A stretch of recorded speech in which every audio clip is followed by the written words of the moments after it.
Olmsted's reading of the Yosemite report in Yosemite Valley on August 9th, 1865. It's an extremely important event in the history of national parks and really of the American park movement generally. This report that Olmsted wrote was read aloud by him 150 years ago at Yosemite to a group of people that included his fellow commissioners and also to a congressional delegation that had journeyed to California in order to see Yosemite.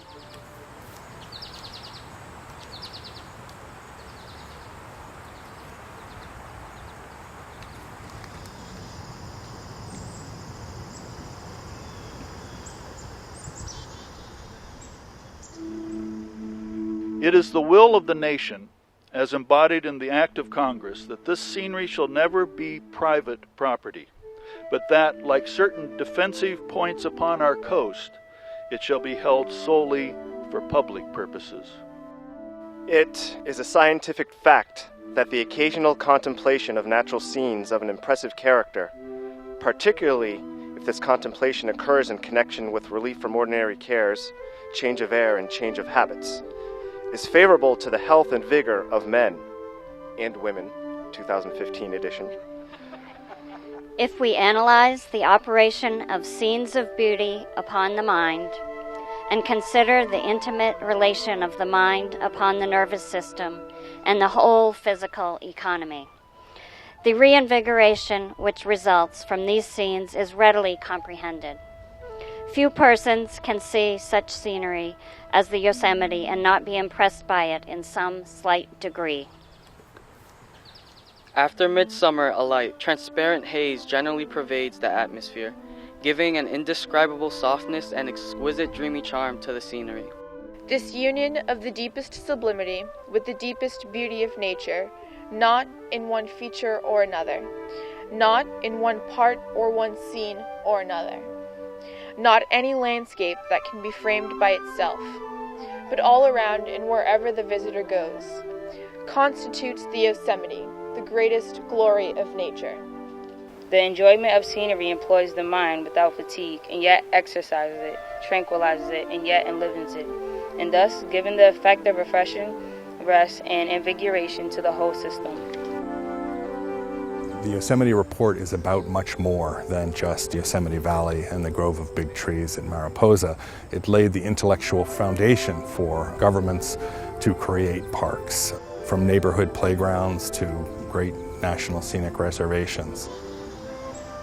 The enjoyment of the choicest natural scenes in the country and the means of recreation connected with them is thus a monopoly of a very few, very rich people. The great mass of society, including those to whom it would be of the greatest benefit, is excluded from it. Private parks can never be used by the mass of people in any country, nor by any considerable number, even of the rich. Thus, unless action is taken by government to withhold them from the grasp of individuals, all places favorable in scenery for the recreation of the mind and body will be closed against the great body of the people. The establishment by government of great public grounds for the enjoyment of the people is thus justified and enforced as a political duty. These great public places, called parks, are necessary for human happiness. It's necessary for what Olmsted, quoting the Declaration of Independence, called the pursuit of happiness. And if they're necessary for the pursuit of happiness, then it's a duty of government. He described it as a political duty of government to create parks and manage them so that the public at large can have access to those experiences. It is the main duty of government, if it is not the sole duty of government, to provide the means of protection for all its citizens in the pursuit of happiness against the obstacles otherwise insurmountable that the selfishness of individuals is liable to interpose to that pursuit. There are two considerations which should not escape attention. First, the value of the district in the present conditions as a museum of natural science. Second, in a century, the number of visitors will be counted by millions. An injury to the scenery so slight that it may be unheeded by any visitor now, will be the one multiplied by these millions.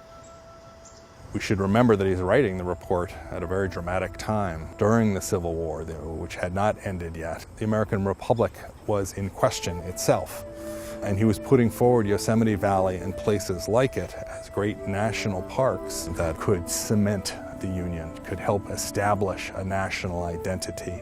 It was a great political rhetoric as well as a conservation idea.